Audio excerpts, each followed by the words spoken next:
kenapa pedoman akuntansi tersebut ada. Nah, ini kita bicara kemudian bagaimana pedoman dan sistem akuntansi pesantren ini. Ini dasar yang kuat yang diambil adalah dari surat Al-Baqarah ayat 282 yang merupakan juga surat terpanjang di dalam Al-Quran yang menyatakan bahwa hai orang-orang beriman, apabila bermuamalah tidak secara tunai untuk waktu yang ditentukan, hendaklah kamu menuliskannya. Dan hendaklah seorang penulis di antara kamu menuliskannya dengan benar. Dan janganlah penulis enggan menuliskannya sebagai anak mengajarkannya. Jadi menjadi landasan yang sangat kuat bahwa pesantren pun atau semua pihak yang ingin bermuamalah tidak secara tunai harus ditulis. Dan penulisnya adalah dengan dituliskannya dengan benar. Dasar inilah yang memperkuat bahwa pedoman akuntansi pesantren perlu dilaksanakan, diterapkan di pondok pesantren. Diinformasikan juga dari pesantren sendiri, ya, dari data keuangan tahun 2021, Indonesia itu punya pesantren 35.000 pondok yang berlokasi di Jawa itu ada 27.906 pondok yang ada di Pulau Jawa. Kemudian dari survei, ya, pondok itu melakukan kegiatan di pertanian perkebunan 30%, perdagangan 21%, makan minum 13%, dan lain-lain. Dan sebanyak 41% masih mengandalkan sumber dana dari iuran santri dan bantuan pemerintah sebesar 70%. Berdasarkan survei yang dilakukan juga oleh Bank Indonesia pada waktu itu, pesantren belum seluruhnya atau mungkin dikatakan sebagian besar pesantren tidak memiliki catatan pembukuan akuntansi yang benar. Kenapa benar menjadi penting? Karena kalau ditanya, pesantren umumnya punya catatan. Tetapi apakah benar ataukah tidak, apakah sesuai dengan standar, itu yang masih dipertanyakan. Ya. Seringkali di dalam laporan keuangan, dalam tanda kutip nih, laporan keuangan pesantren, mereka hanya membuat hanya cash in, cash out, tidak menyebutkan berapa asetnya, berapa hutangnya, berapa piutangnya, mereka tidak sajikan di dalam laporan keuangannya di pesantren. Sehingga demikian, dipandang perlu adanya pedoman ini dengan tujuan untuk meningkatkan kapasitas ekonomi pesantren, juga meningkatkan kualitas SDM pesantren, dan terutama adalah membantu terwujudnya tata kelola di lingkungan pesantren. Nah, secara singkat, laporan keuangan itu digunakan nanti urgensinya dalam rangka untuk pengambilan keputusan pengurus. Jadi pengurus dapat melihat bagaimana kondisi keuangan pondoknya, ya. Kemudian juga nanti ini sebagai bentuk pertanggungjawaban amanah umat, ya. Bagaimanapun pondok juga menerima sumbangan dari umat, ya. Itu yang juga nanti harus dipertanggungjawabkan.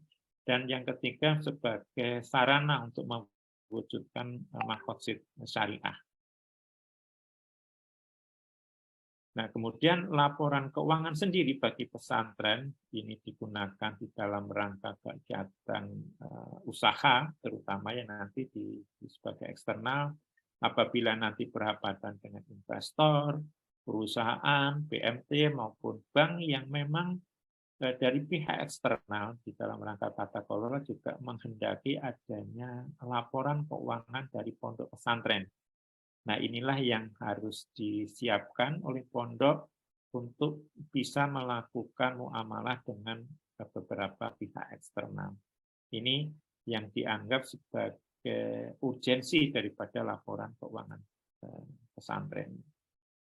Nah, sedikit saya menyinggung mengenai pedoman akuntansi pesantren, bahwa pedoman ini tidak mengikat, ya. Jadi ini sebagai, sekali lagi ini karena ini pedoman, jadi tidak ada keharusan pondok pesantren harus menyusun laporan keuangan.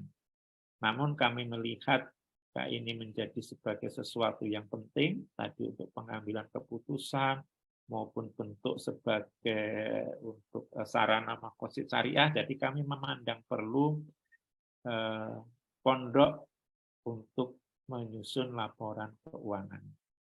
Jadi acuan utama daripada penyusunan ini dari SAK etap yang dikeluarkan oleh IAI, dan pondok pesantren yang diharapkan menyusun laporan keuangan ini adalah yang memang memiliki bentuk yayasan.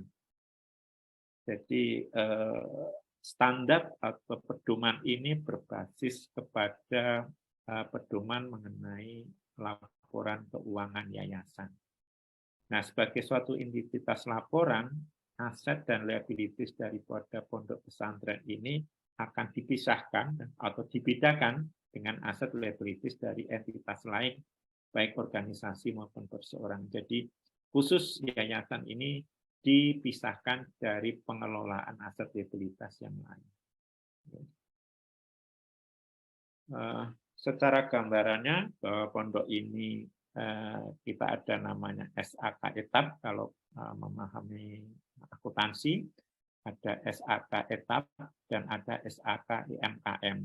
Namun sebagai acuan daripada pedoman akuntansi pesantren ini menggunakan SAK etap, standar akuntansi keuangan entitas tanpa akuntabilitas publik. Nah, ini sebagai gambaran bagaimana pedoman akuntansi yang yayasan tadi, bahwa khusus untuk yayasan pondok pesantren diharapkan tadi menyusun laporannya terpisah dari kegiatan-kegiatan yang lain. Dalam hal ini apabila yayasan pondok pesantren itu sudah mempunyai koperasi atau mempunyai perseroan terbatas atau punya usaha lain yang sudah berbadan hukum, itulah yang harus dipisahkan dari laporan keuangan yayasan pondok pesantren. Jadi yayasan pondok pesantren ini hanya membuatkan laporan untuk unit usaha atau kegiatan-kegiatan yang belum berbadan hukum dan masih di bawah naungan pondok. Itulah nanti yang akan dibuatkan laporan. Sehingga dalam hal ini apabila yayasan atau apabila pondok itu mempunyai yayasan, kemudian mempunyai koperasi yang berbadan hukum maupun PT yang berbadan hukum, nanti mungkin ada beberapa laporan keuangan yang dimiliki oleh pondok. Tapi di dalam pengaturan ini, di pengaturan akuntansi pesantren ini, yang diharapkan dibuatkan laporan khusus melingkupi area yayasan pondok pesantren saja, bukan kegiatan lain yang sudah mempunyai badan hukum tersendiri. Oke, ini yayasan, ini juga dengan adanya PSAK 112 mengenai akuntansi wakaf, maka ini juga harus dipisahkan antara entitas wakaf, laporan keuangannya, dan nanti bicara pada laporan keuangan pesantren. Nah, ke depan bagaimana? Jadi dengan prokes yang sudah dilakukan ini, mengutip dari rencana kegiatan yang dilakukan Bank Indonesia, bahwa sejak tahun 2018 pun, jadi kita sudah di Bank Indonesia melakukan implementasi, jadi tidak hanya sekedar dilakukan pengembangan pedoman dan sistem aplikasinya. Bank Indonesia sejak 2018 sudah juga mencoba mengimplementasikan aplikasi dimaksud di pondok pesantren. Memang karena cakupannya cukup besar, pondok pesantren cukup banyak, dan ini tersangkut juga anggaran yang cukup besar, maka yang dilakukan Bank Indonesia hanya setiap tahun itu 5 atau 7 pesantren yang dicoba untuk didampingi di dalam menerapkan pedoman ini. Alhamdulillah kemarin dari Taskia pun, ya, dari Institut Taskia juga sudah mencoba mengimplementasikan aplikasi santri ini terhadap pondok-pondok pesantren yang sementara ini hanya di sekitar Bogor.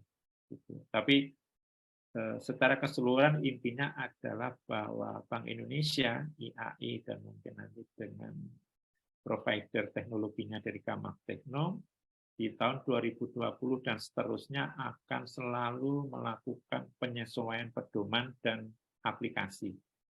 Jadi apabila ada sesuatu yang perlu diperbarui, nanti pedoman juga akan kita sesuaikan, dan aplikasinya juga nanti akan kita permudah. Sehingga diharapkan ke depannya tidak ada kendala lagi bagi para santri di pondok pesantren untuk mencoba menerapkan pedoman ini. Ini hanya skema kecil, dan sedikit saya sampaikan prasyarat bagi pondok, terutama bagi Bapak Ibu yang hadir di dalam forum ini mewakili pondok pesantren, perlunya komitmen yang kuat dari pimpinan tertinggi dari pondok untuk menerapkan pedoman ini. Karena tanpa komitmen dari pimpinan seringkali akan terhambat. Dan ini kami juga sudah lakukan berdasarkan tiga tahun belakangan ini, beberapa kendala yang dialami karena komitmen dari pimpinan yang tidak cukup jelas dan kuat untuk memisahkan, di poin kedua, memisahkan aset pesantren dengan non pesantren, terutama nanti pemisahan antara aset kiai dengan aset pondok itu yang menjadi komitmen dari pimpinan untuk bisa menerapkan akuntansi pesantren ini dengan benar. Dan yang ketiga adalah bicara pada dedicated personal. Ini memang menjadi cukup kendala di mana para santri di pondok memang tidak begitu kuat memahami akuntansi pesantren, terutama di akuntansinya, sehingga diharapkan dengan adanya aplikasi bagi santri menjadi lebih mudah untuk bisa diterapkan. Ini catatan sedikit sebelum berakhir. Jadi sekali lagi perlunya komitmen untuk pendarian ekonomi pesantren, termasuk peningkatan tata kelola, itu yang harus dijaga. Kemudian bahwa tidak ada kewajiban, sekali lagi tidak ada kewajiban penerapan akuntansi secara menyeluruh dan kewajiban publikasi, bahwa laporan keuangan pesantren adalah milik pesantren, tidak perlu publikasi dan tidak perlu diserahkan kepada siapa-siapa, khusus untuk internal pondok. Dan pedoman akuntansi dan aplikasinya yang sudah dikembangkan oleh BI, IAI maupun juga oleh Kamah Tekno sebagai provider sistemnya telah diwakafkan dalam tanda kutip ini untuk umum. Jadi silahkan menggunakan bebas tanpa ada izin, silahkan bagi teman-teman juga dari perguruan tinggi yang mau mensosialisasikan, mangga dipersilahkan untuk dikembangkan. Dari BI dan dari teman-teman juga IAI sangat senang kalau ini bisa diviralkan sehingga banyak orang, banyak pondok yang melakukan atau menerapkan akuntansi pesantren ini. Dan kunci sukses sekali lagi dari penerapan ini adalah dari komitmen pimpinan pondok. Sepanjang pimpinan pondok komit dengan penerapan ini, insya Allah laporan keuangan pesantren bisa disusun dengan itu yang bisa sampaikan Pak Sulhani dalam waktu yang 30 menit mungkin cukup, sehingga nanti kalau seandainya ada diskusi, pertanyaan, insya Allah nanti kita bisa lanjutkan dengan diskusi. Baik, itu saja, mohon maaf, terima kasih. Assalamualaikum warahmatullahi wabarakatuh. Waalaikumsalam warahmatullahi wabarakatuh. Baik, terima kasih banyak Bapak Dr. Sigit Eko Pramono. Materi yang sangat mencerahkan sekali pada pagi hari ini ya. Kalau boleh saya memberikan beberapa poin-poin terkait dengan apa yang tadi Bapak Sigit sampaikan, bahwa penyusunan standar laporan keuangan pesantren ini merupakan bagian atau dukungan pemerintah terkait dengan program kemandirian